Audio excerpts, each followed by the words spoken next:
Bonjour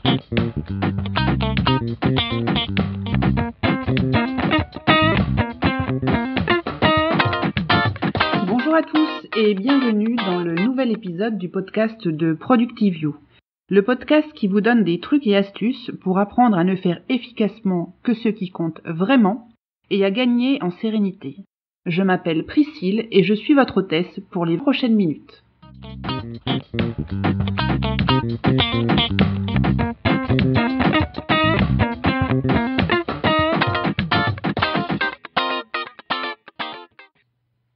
Dans ce nouvel épisode de podcast de Productivio, je reçois aujourd'hui Véronique Tran, qui est professeure associée à ESCP Europe. Véronique a obtenu son doctorat en psychologie de l'Université de Genève. Elle possède une large expérience en matière de formation en management, plus particulièrement sur des sujets tels que la personnalité, le leadership, le travail d'équipe et les compétences émotionnelles. Elle a collaboré avec un certain nombre d'entreprises multinationales avant de rejoindre ESCP Europe en 2006. Ses thèmes de recherche principaux sont le rôle de l'émotion dans les interactions clients-employés dans le secteur du luxe, l'émotion et la prise de décision au sein d'équipes multiculturelles et transverses, le climat émotionnel en relation avec la créativité et l'innovation, les compétences et la socialisation émotionnelle dans le contexte organisationnel. Elle vient d'être nommée directrice académique du Master in European Business de ESCP Europe. Et moi, j'ai rencontré Véronique il y a quelques années à ESCP Europe, au moment où je faisais un master entreprise. Et donc, c'est à ce moment-là, Véronique, n'est-ce pas, que nous nous sommes vus pour la première fois, puisque tu faisais partie de mes professeurs. Oui. Bienvenue, Véronique, et merci d'être là. Merci beaucoup, et je suis ravie d'avoir l'opportunité de te retrouver, en fait, et avec cet exercice plutôt sympathique. Je me réjouis vraiment. Écoute, alors aujourd'hui, tu vas nous parler de l'approche des différentes personnalités et leur interaction pour optimiser l'efficacité des groupes de travail. Oui, tout à fait. Alors oui. Écoute, si tu veux, le virus du MBTI m'a piqué dans les années 90, on va dire précisément au milieu des années 90. J'ai découvert cet outil qui s'appelle donc l'indicateur de type Myers-Briggs. Qui est utilisé vraiment dans un très grand nombre d'entreprises dans le monde. C'est un outil qui est traduit dans plus de 20 langues, qui est sans doute passé, on va dire, par plus de 3 millions de personnes par an. Donc c'est vraiment quelque chose qui est maintenant très très très connu, très répandu, et moi à l'époque je n'étais pas professeur encore, et donc j'avais décidé de changer de carrière, de faire un doctorat, de quitter mon travail, de vraiment de changer de vie, et certains professeurs en psycho des organisations m'avaient dit mais pourquoi tu ferais pas connaissance avec cet outil, c'est pas mal, tu verras. Et puis, c'est aussi une bonne façon d'entrer dans le domaine de la psychologie appliquée au management finalement. Donc c'était ça qui m'intéressait depuis le départ en fait. Et très vite, j'ai eu l'opportunité de travailler avec des professeurs de business school en Suisse, l'IND, et très vite j'étais plongée dans le domaine des formations de cadres, de managers, et dans des contextes d'équipe. Alors, tu vois où je veux en venir. Donc, des simulations, des business games, des cas, beaucoup de cas, puisque l'IND fonctionnait un petit peu comme une Harvard, suisse d'ailleurs, puisque Harvard était une de ses fées au-dessus de son berceau lorsqu'elle est née, cette business school. Et donc, du coup, beaucoup d'interactions en groupe, et concomitamment, je faisais mes études en psychologie, et la dynamique des groupes, c'était un truc qui me fascinait, j'adore. Bon, voilà, donc je fais connaissance avec cet outil. Bon. Et voilà, maintenant, ça fait donc plus de 20 ans que je l'utilise. Pas plus tard qu'hier, je fais donc une formation ici à l'école. On parle d'équipe, on parle de productivité, on parle de performance, on parle de diversité. Et ce sont des thèmes qui sont encore plus prégnants, si tu veux, aujourd'hui, puisque les formes d'organisation évoluent et qu'on est de plus en plus dans des organisations autour des équipes, du travail d'équipe. Alors, on cherche le Graal, si tu veux, on cherche la clé ou la recette miracle qui va faire que les équipes vont bien fonctionner. Parce que figure-toi que une équipe, c'est un concept tout à fait attractif et non seulement à la mode mais attractif. Et attractif pourquoi?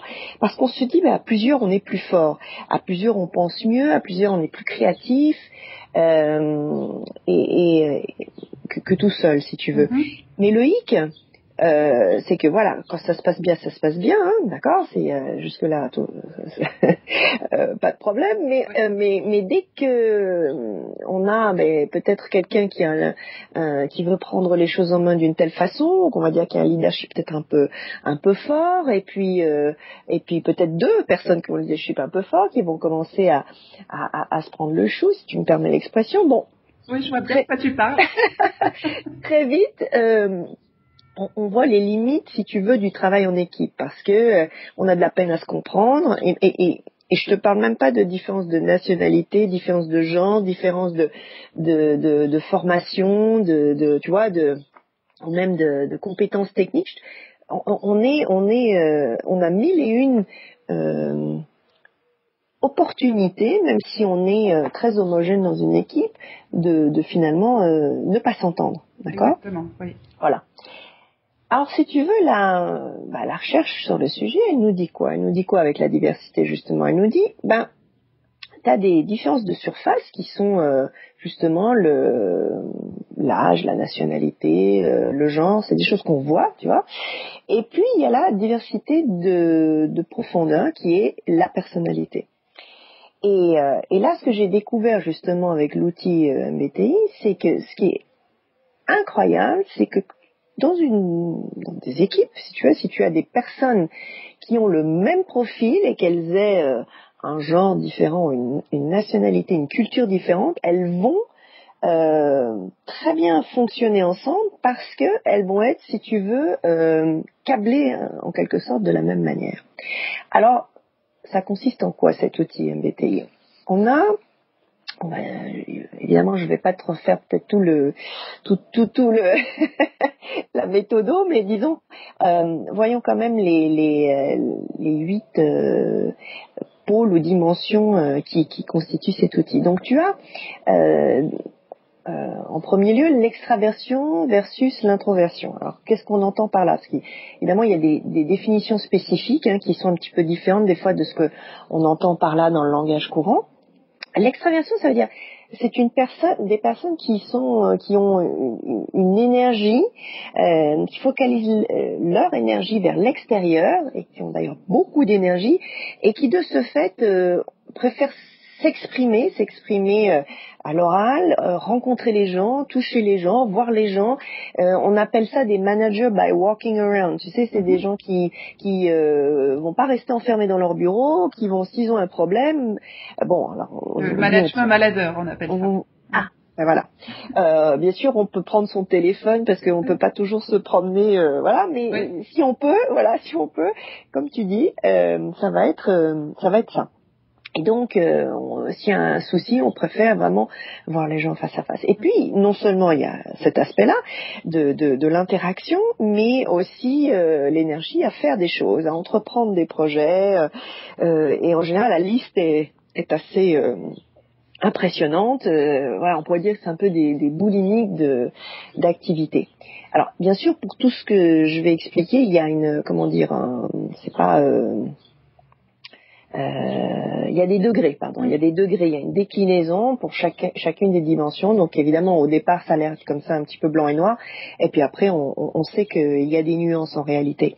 Alors, l'introversion, dans le cadre du MBTI, c'est plutôt c'est une énergie, mais qui est tournée vers l'intérieur. Donc, ce sont des personnes qui vont être plus calmes, plus réservées, qui vont réfléchir avant de parler, qui vont poser un petit peu les choses, et puis qui peuvent avoir aussi des centaines de projets dans leur tête, mais qui vont pas réaliser forcément autant des projets que les extravertis, parce qu'ils voudront peut-être s'atteler à un ou deux projets plus en profondeur plutôt que de commencer à attaquer 10 projets en même temps. Donc c'est deux façons différentes, mais légitimes, normales, si tu veux, de focaliser son énergie.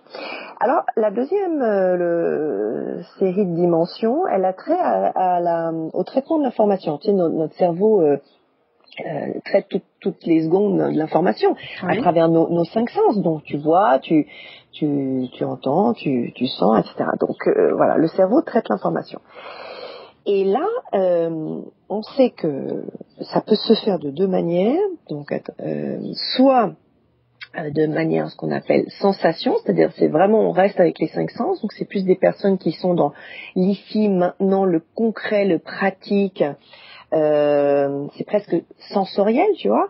Et puis tu as une catégorie de personnes qui traitent l'information avec un sixième sens et qui elles sont plus dans ce qu'on appelle le big picture. Donc on va avoir la forêt en premier et puis le détail des arbres plus tard, alors que les types sensations sont plus on va dire à peut-être regarder les petites les pâquerettes dans le pré et après regarderont la forêt ou le champ dans son ensemble.